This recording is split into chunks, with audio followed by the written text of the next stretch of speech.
How to find out what motorcycle gear is best for you. Now, if you're starting off, the best thing I can tell you is don't go over the top. Don't get that super expensive Dynesium crap. Don't, get that AGV helmet because at the end of the day, it's your first lid, it's your first jacket. Get yourself something comfortable in a price range, either full leather or something like that, jacket, a nice pair of riding pants and a nice pair of riding boots. If anything, you can even get that crap from the clearance aisle. The reason why I tell you don't go over the top for your first gear, one, you're new to this. You're not 100% committed yet. You probably just got yourself a Craigslist bike, or if you actually went out and bought a motorcycle from a shop, you went out and got yourself an expensive bike. But regardless, you're still new to this. You need to give yourself time to grow and, experiment whether this is something you want to do for the long run or if it's something you want to do just because your friends are doing it and you feel like you want to follow it too. Now, the best thing I can suggest is how to find out what kind of riding gear you want. One, figure out, you know, how your weather is. Now, if you're going just from riding in your car and stuff like that, you don't really care. You don't pay attention too much. If it's gonna rain, it's gonna rain. Snow, snow. You don't care. Because at the end of the day, you're in your protected bubble. Whatever happens, you make it through because you're in your car. Motorcycle is a lot different. You wanna dress accordingly to how the weather is. I have my speed and strength jacket, for example. It's a mesh jacket, so in the hot summers that we have here, it breathes at temperatures of 90 when it's humid as heck over here. The jacket breathes while I'm riding, or it helps me breathe while I'm riding because I don't feel like I'm suffocating in it. I don't feel like I'm dying with how hot it is and stuff like that. Another thing that it's overlooked or a lot of people don't talk about is backpack. I carry a backpack with me for a lot of reasons. One, I always carry a water jug in it. I have a spare phone charger, which you probably see right there. That little phone charger right there, you put it inside your backpack. You can even carry it in your pocket or you could carry it in your pocket or in your jacket. But don't put too much stuff on your person. Just keep it, the lighter you feel while riding, the better it is for you per se. You can put it all in your backpack and not feel too bad because it's in your bag and stuff like that. And your bag is a lot more, stronger than a lot of your other body parts other than your legs.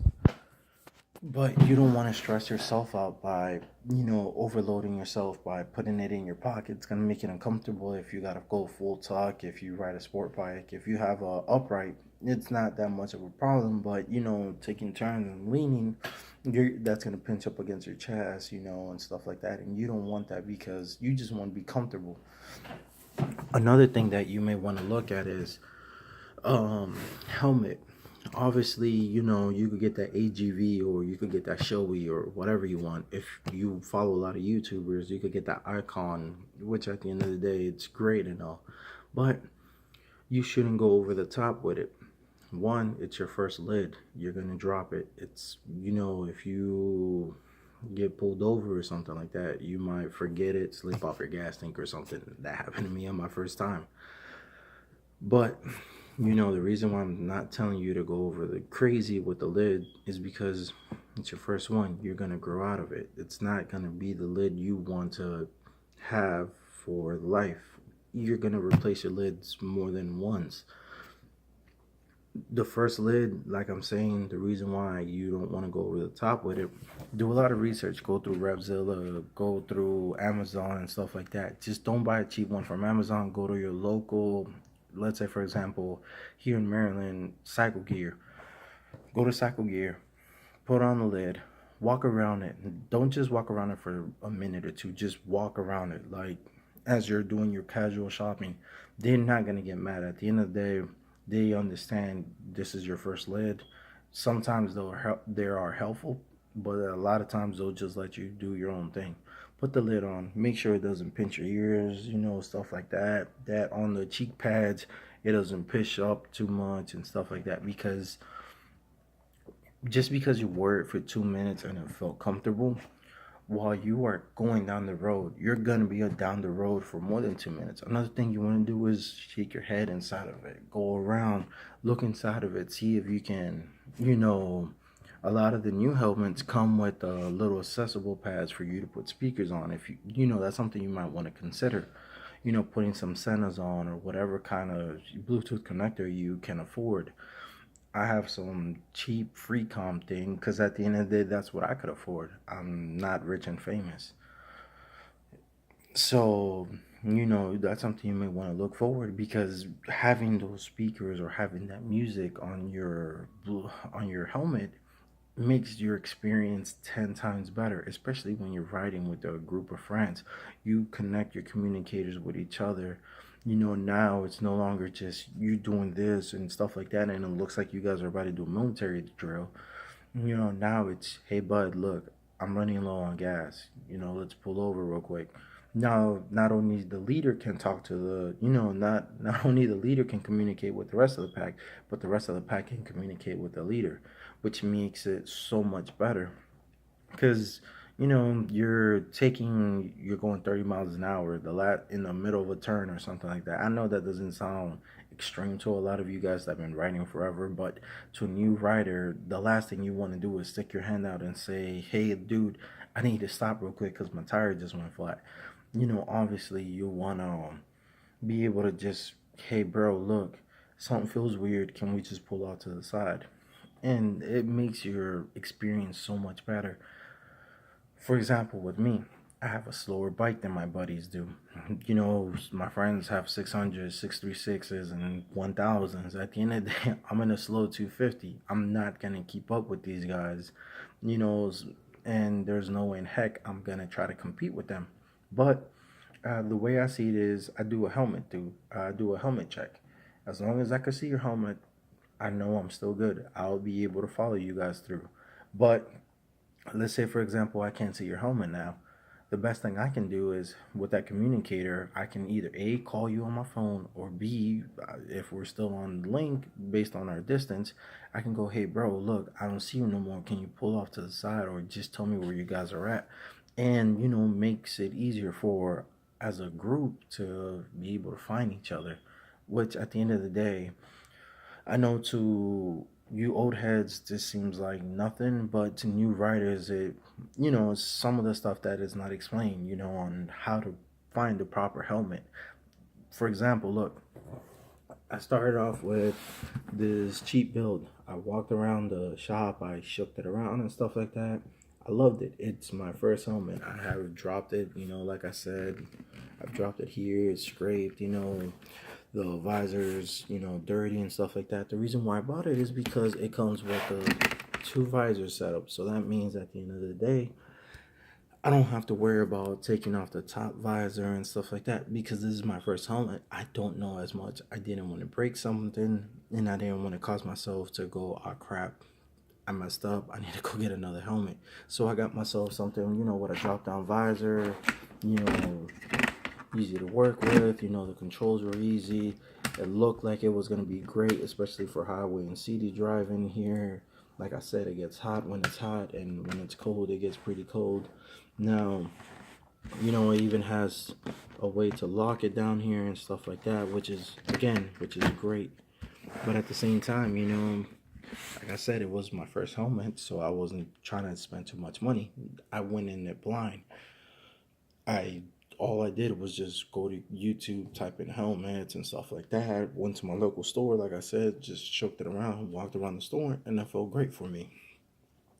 I didn't know that later on I was gonna want to put speakers on it and stuff like that because I didn't check for that stuff or I didn't know to check for that stuff. When it came time for me to put my speaker setup, I couldn't do it. So I'm riding the old school way, which is with headphones, which is not 100% safe. You got a wire coming through and stuff like that, and it just makes it more complicated. So what happened? I went out and I bought a AGV. Now, AGV is an expensive helmet. Not a lot of people can afford a 600 lid or something like that, especially when you're on a budget. Now, the reason why is because obviously It's just a name brand. That's the reason why I bought it. But no, no, no. If you go to Revzilla, you look up their reviews on it. These helmets are amazing. It has great speaker pockets. It breathes amazingly and stuff like that. So while you're riding, you don't feel as much wind noise, especially you compare this lid to that lid. At the end of the day, you don't feel that much wind noise. You could put the speakers in it and it feels great. You don't have to worry about that. Another thing that you may want to consider is backpacks. Now,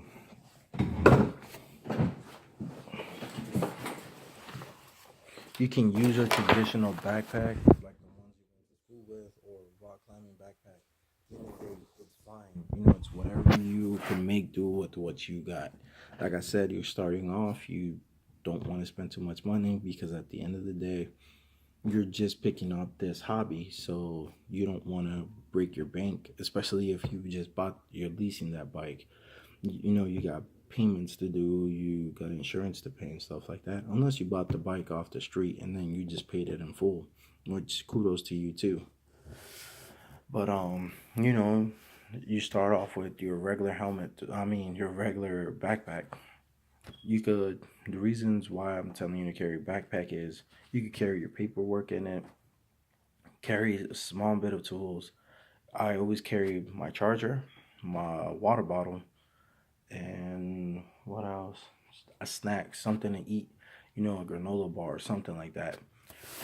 The simple fact you want to carry something to eat or snack on is because if you're stranded in a situation or there's something you can't fix right there on the side of the street, you have your phone charger, you could call somebody, get help or something like that. Because a lot of people don't pull over when they see somebody on a bike that stopped on the side of the road. They just keep flying by.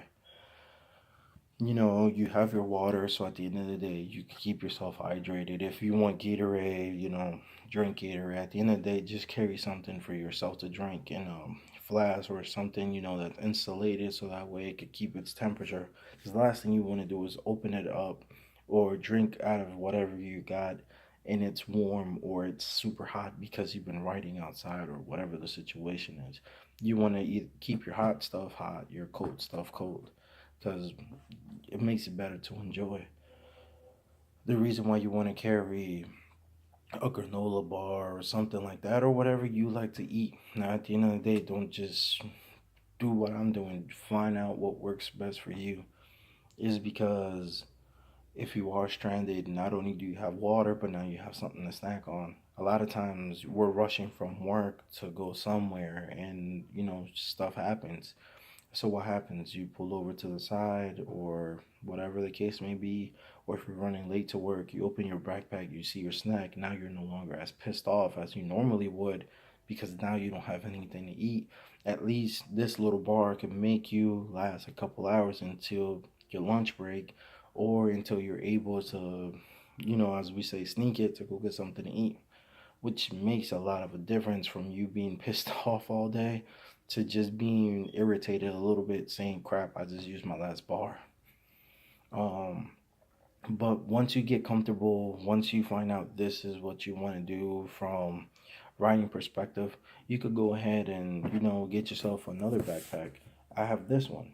It just came in. I rode in it once, which was last night, and the reason why I got it is because of the design difference.